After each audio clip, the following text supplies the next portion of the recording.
Hey guys, this is Anita. Welcome and welcome back to my channel. Today's video is going to be non-spoiler review of Shadow and Bone trilogy and what I thought about Netflix adaptation season 1. Shadow and Bone is the first trilogy in Grisha universe created by Leigh Bardugo. Her Six of Crows duology is more popular and well loved in booktube community. In fact, Six of Crows and Crooked Kingdom are the first two books I bought because of booktube. When I found booktube, everyone talked about how much they loved Six of Crows duology and they all said Shadow and Bone trilogy is just average and that can be skipped. And that's what I did, and I loved Six of Crows and Crooked Kingdom. I wasn't planning on reading Shadow and Bone trilogy, but Netflix announced that adaptation will include characters from Six of Crows duology.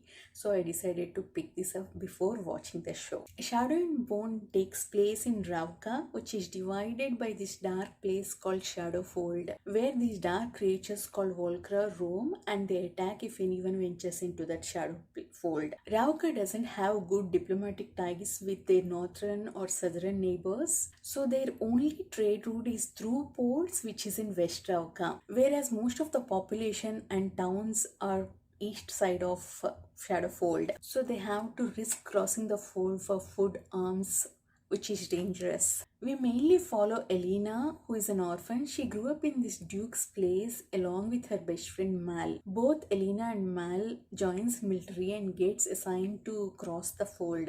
When they start crossing the fold, they gets attacked by Volcra, and while protecting Mal, Elena's power comes out. She summons light and destroys those Volcra. Ravka has been waiting for Sun Summoner all these years to destroy the fold and to save their country. Elena will be taken to the leader of Grisha called Darkling.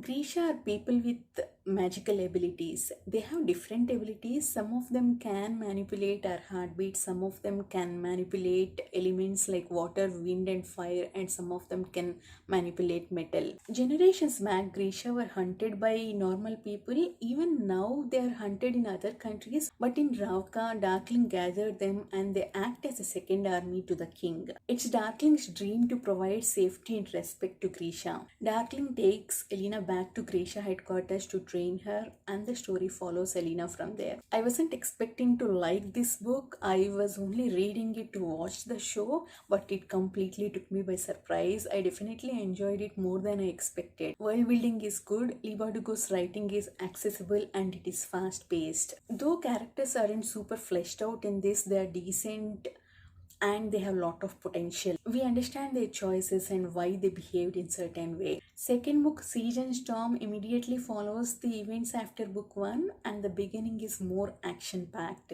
We get introduced to a new character called Nikolai. He is a fantastic character and fun to follow. It introduces political intrigue and stakes get higher. But I did not like the middle of the book. There are hints at love triangle and it felt forced. It did not feel natural at all and did not gel with the flow of the events. Because of that, I liked it less than book 1, but the ending of this book is fantastic and I wanted to pick the third book immediately. Book 3, Rune and Rising, is slow in the beginning. It focuses on characters recuperating after the events of book 2 and then get back to the story slowly. But we get lot of character growth. They get clarity on what needs to be done. We also get some background on Morozzo, who created initial Grisha amplifiers. It wraps up the series nicely and I enjoyed it more than book 2. Overall, I enjoyed this series more than I expected. It's not an all-time favorite of mine, but it is a decent story with great world building. I want more of this world, but Klaus warned me against reading King of Scards duology. King of Scards and Rule of Wolves duology is Leigh Bardugo's latest duology after the events of both Shadow and Bone trilogy and Six of Crows duology. Klaus hated Rule of Wolves and warned me against it. I'm going to listen to him for now, but I'll reread Six of Crows duology sometime this year. Now coming to the Netflix adaptation, I understand why they decided to include characters from Six of Crows duology. That duology is more popular and well loved. It is a smart marketing decision. I watched only because of that. I like the way these characters are included in the Shadow and Bone storyline.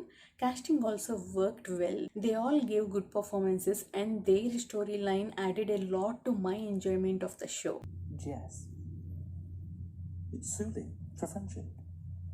No, it's not. There will not be any spoilers about main plot, but there are going to be mild spoilers about Mal and Elena's bond and which characters are included from Six of Crows trilogy. There are many changes they did to the storyline from books. I'm okay with some of the changes and I ignored some. For example, Elena in the show is part shoe. She had to face xenophobia all the time. I did not understand why they made that change. Maybe they wanted Elena to feel more unwelcome or more out of place. I ignored that change. And there are some other changes they made, especially with respect to magic. For example, Elena as a kid hides her power. In show they showed it by inducing physical pain, and there are many other changes when it comes to magic. I'm okay with those changes because I understand that they are necessary in a visual medium, but there are some changes which I find them unnecessary. For example, in books both Elena's unit and Mal's unit were assigned to go through the fold, but in the show only Mal was assigned to go through the fold and Elena burns Westrauka maps. Because of that, Elena's unit had to go through the fold. I'll go. Put me on the skiff. I'll go. Yes, you will. Your whole unit will. And they gets attacked by Volcra.